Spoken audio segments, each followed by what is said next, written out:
Good morning everyone. आज के blog में मैं लेके आई हूँ मेरे होम का जो नीचे का एरिया है। ये है मेरे बच्चों का रूम, चिल्ड्रन रूम। तो आज मैं आपको पूरा घर विजिट कराऊंगी अपना। तो देखिए, ये है मेरे बच्चों का रूम। इस सबसे पहले बच्चों को उठने के बाद मैंने अपने बच्चों का रूम क्लीन किया, फिर उनके लिए बनाया ब्रेकफास्ट। और लंच बॉक्स के लिए आज बनाए थे अप्पे, जो कि सूजी और दही से बन जाते हैं और ये बिना ऑयल के ही बहुत अच्छे बनते हैं। और इधर देखिए, फिर आगे कचरे की गाड़ी, एक में गीला कूड़ा, एक में सूखा कूड़ा अलग अलग रखा है। ये है मेरा ब्यूटीफुल गार्डन कॉर्नर और गाड़ी आ गई है कचरे की। तो बस मैं चली अब कचरा डालने के लिए। बच्चों के स्कूल जाने के बाद आ जाती है कचरे की गाड़ी। फिर आती है बारी वॉशरूम को साफ करने की। तो मैं पहुंच गई वॉशरूम में। उसको अच्छे से मैंने हार्पिक से और ब्रश से अच्छे से क्लीन किया। अगर हम इसे डेली क्लीन नहीं करेंगे तो ये येलो पड़ जाता है और बहुत ही इसकी किसी भी चीज की जो आप कीमत बढ़ाना चाहते हैं तो उसको डेली क्लीन करना पड़ता है। टाइल वगैरह को भी, फर्श को डेली साफ करना, वाइपर करना, तो ये सब हमारा डेली रूटीन रहता है।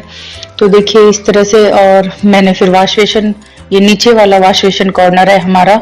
तो हमने सुविधा के लिए दो बनाए हुए हैं, ऊपर भी है लेट बाथ, नीचे भी है। और मेरा ऊपर सेपरेट पोर्शन आपने देखा ही है। जैसे इमरजेंसी में कोई गेस्ट भी आ जाए तो बहुत अच्छे से हम उसको ऊपर भी ठहरा सकते हैं।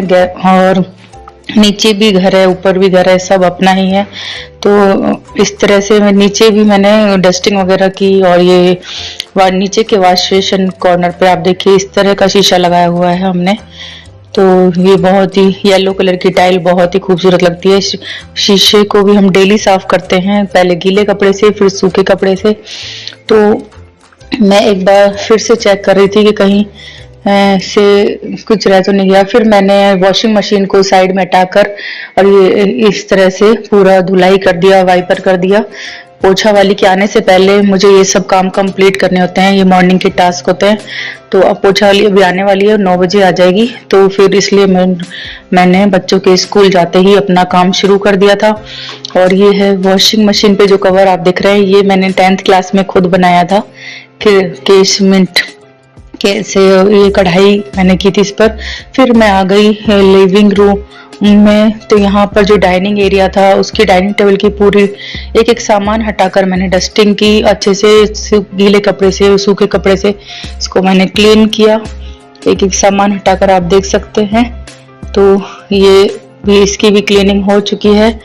और ये जो है, ये यहाँ पर एक छोटा सा दीवान डाला हुआ है तो लिविंग रूम में, तो उसको भी मैंने अच्छे से बेडशीट वगैरह झाड़ दी। और डाइनिंग टेबल पर एक एक सामान हटाकर हम अच्छे से क्लीनिंग करते हैं, क्योंकि कहीं सामानों में भी डस्ट जम जाती है अक्सर। तो ये सब सैनिटाइजर वगैरह हैं, सॉस हैं और इस तरह से रखे हुए हैं यहाँ पर।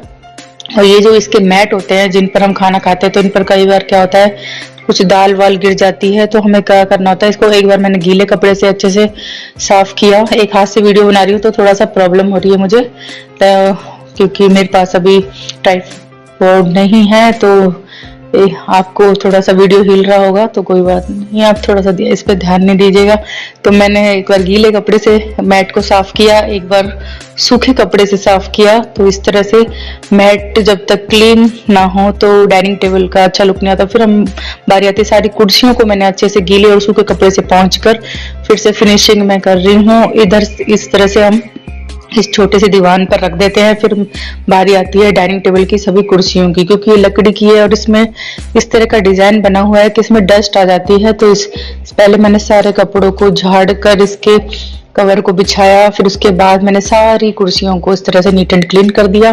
फिर बारी आती है लिविंग रूम में। हमारे एक वॉश बेसिन और एक शीशा यहाँ पर भी लगा हुआ है येलो टाइल के साथ, बहुत खूबसूरत है ये। और एक वॉश बेसिन कॉर्नर हमने यहाँ पर भी इमरजेंसी के लिए दिया हुआ है, जिससे कि कोई डाइनिंग टेबल पर कभी किसी को डिनर और लंच कराएं तो यहाँ पर वो हैंड वॉश कर सकते हैं। फिर बारी आती है इस कॉर्नर की। ये हमारा ब्यूटीफुल सा लिविंग रूम का एक कॉर्नर है, जिसे हमने इसमें सुंदर ब्यूटीफुल फ्लावर पॉट से डेकोरेट किया है। और इसको भी सामान पूरे हटाकर ही साफ किया जाता है। तो इसको भी मैंने इसमें आप देख सकते हैं एक मैट बिछाया हुआ है इस तरह का। फिर गीले कपड़े से साफ किया, फिर सूखे कपड़े से साफ किया, फिर मैंने इसको वापस पोर्ट को वहीं अरेंज कर दिया ये कमेंट में जरूर बताइएगा आपको ये पॉट कैसा लगा। और इस तरह से मैंने सब जो चीजें उठाई थी वो सब वापस से वहीं अरेंज कर दी। एक छोटे से गणेश जी भी हैं हमारे पास, वो बहुत खूबसूरत लगते हैं इस कॉर्नर पे। आप भी ऐसा कॉर्नर बनवा सकते हैं अपने लिविंग रूम में, बेडरूम में, बहुत अच्छा लगता है ये। तो ये मेरा लिविंग रूम भी कंप्लीट साफ हो चुका है। बस अब बारी आती है फ्रिज को साफ करने की। तो ये डबल डोर फ्रिज है, LG कंपनी का है और बहुत ही अच्छा फ्रिज है हमारा ये। इस तरह से मैं फ्रिज को खोल कर ऊपर से लीड के साथ इसको कंप्लीट गीले कपड़े और सूखे कपड़े से साफ करती हूँ। गीले कपड़े को मैं बार बार वॉश कर लेती हूँ, क्योंकि एक ही कपड़े से हम साफ करेंगे तो वो गंदी हो जाएंगी सारी चीजें। तो इसलिए मैं गीले कपड़े को एक बार वॉश करके तब मैं क्लीनिंग करती हूँ। फ्रिज की मैंने ऊपर से लेके नीचे तक बैठ के क्लीनिंग की, जिससे हमारी एक्सरसाइज भी हो जाती है और हमारा फ्रिज में आ जाती है चमक। तो इसको मैंने साइड से भी बिल्कुल नीट एंड क्लीन कर दिया है ओपन करके। और इधर ये पूरा क्लीन हो चुका है गीले और सूखे कपड़े से। आप देख सकते हैं फ्रिज में कितनी अच्छी चमक आई है, आपके सामने है। और इस साइड से के पोर्शन को भी पोंछना ना भूलें, क्योंकि इधर साइड में भी डस्ट जम ही जाता है। तो इस तरह से मैंने फ्रिज की भी क्लीनिंग कर दी है, डीप क्लीनिंग। आप देख सकते हैं अब कितनी चमक आ चुकी है साफ करने का। ये मंदिर वाला पोर्शन है, यहाँ पर ये बच्चों के कपड़ों की अलमारी साफ कर दिया है। पॉजिटिव वाइब के लिए मैं टीवी में लगा लेती हूँ कुछ भजन वगैरह। फिर मैंने ड्राइंग रूम को भी नीट एंड क्लीन कर दिया। आप देख सकते हैं रह गए थे बस ये वाले सोफा, तो इनको मैं इनके जो कवर है इनको इस तरह से झाड़ती हूँ पहले। फिर उसके बाद इनका डिजाइन कुछ ऐसा है कि अंदर उनके डस्ट जम जाती है, तो मैं पहले मैं झाड़ लेती हूँ अच्छे से सोफे को। फिर उसके बाद मैं गीले कपड़े और सूखे कपड़े से करती हूँ डस्टिंग, ऊपर से लेके नीचे तक घुमा घुमा के अच्छे से डस्टिंग करती हूँ सोफे की, कि कहीं डस्ट ना रह जाए। अगर हमारी चीजों पर डस्ट जमती है, एक तो उससे नकारात्मकता आती है, दूसरी बात हमारी चीजों की जो समय अवधि होती है वो कम हो जाती है, हमारी चीजें खराब होना शुरू हो जाती है। इसलिए हमें अपने घर के फर्नीचर को इस तरह से नीट एंड क्लीन आगे पीछे से अच्छे से साफ करना चाहिए, जिससे उसकी लंबे समय तक वो हमें हमारा साथ देगा। हमारा फर्नीचर, ये सोफा वगैरह सब क्लीन हो गया है, पूरी डस्टिंग मेरी ड्राइंग रूम की कंप्लीट हो गई। पर्दे वगैरह मैंने लगा दिए हैं इस तरह से। और ये है अब मेरी बारी से, मैंने सोफे को भी आगे पीछे से दोनों तरफ से अच्छे से इसके डिजाइन के अंदर से डस्ट साफ कर दी है। अब बारी आती है मेरे इस शोकेस की। इसमें आप जो जितने भी प्राइस देख रहे हैं ये सब मेरी सिस्टर इन लोग के हैं, उनको राष्ट्रपति पुरस्कार भी मिला हुआ है और वो बहुत ही ज्यादा इंटेलिजेंट हैं। और कुछ उनके नीरवीर के पापा के प्राइज हैं, कुछ नीरवीर के प्राइज हैं। ऐसे इसमें शोकेस में सभी के प्राइज हमने इस तरह से लगाए हुए हैं। तो ये सिर्फ प्राइज नहीं है, ये है उनका अचीवमेंट की मेमोरी। ये देखिए, ये संसदीय भवन का पुरस्कार ये हमारी सिस्टर ने इन लोग को मिला था। वो बहुत ही इंटेलिजेंट है, इनकम टैक्स में है, तो बहुत ज्यादा उनको नॉलेज है और बहुत ही ज्यादा हर चीज के लिए वो बहुत एक्टिव रहती हैं। ये बैट वाला जो प्राइज दिख रहा है ये नीरवीर के पापा को मिला था, क्रिकेट खेलने गए थे वो एक बार हैदराबाद। और ये है हमारा ड्राइंग रूम, पूरा कंप्लीट साफ हो चुका है। बस मेरे सारे टास्क कंप्लीट हुए, बस अब आ जाएगी पोछा वाली, तो उससे पहले कुछ काम और करने हैं मुझे। इधर मेरा किचन भी नीट एंड क्लीन हो चुका है।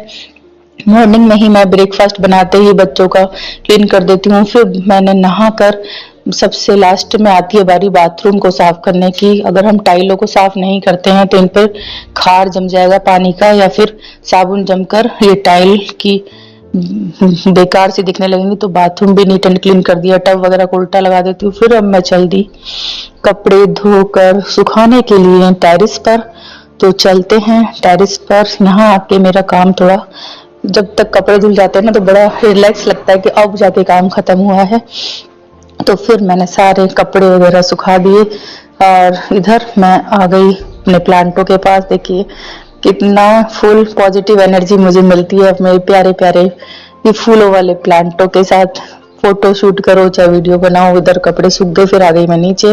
तो ये सीन है पूरी सफाई कंप्लीट होने के बाद। वापिस सारी चीजें अरेंज कर दी। 10:30 बज चुके हैं। 10:30 बजे हमारे नीचे का जो सारा काम कंप्लीट हो चुका है। अब इधर बारी आती है किचन में जाने की, तो मैं थोड़े से बर्तन हैं उनको क्लीन कर लूंगी और लंच की तैयारी शुरू हो जाएगी अब मेरी।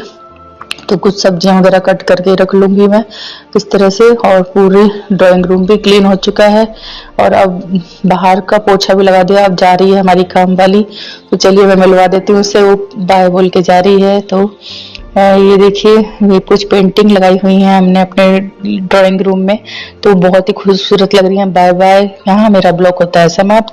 मेरा ब्लॉग आपको कैसा लगा जरूर बताइएगा कमेंट में। अगर चैनल पर नए हैं तो चैनल को कीजिएगा like, subscribe and share. Thanks for watching, follow for more. और आपको मेरा ब्लॉग कैसा लगा जरूर बताइएगा कमेंट में, फिर मैं लेकर आऊंगी नेक्स्ट ब्लॉग आपके लिए। तो अभी के लिए इतना ही, फिर मिलते हैं। Bye bye, Radhe Radhe. आप सभी स्वस्थ रहें, मस्त रहें, व्यस्त रहें, मुस्कुराते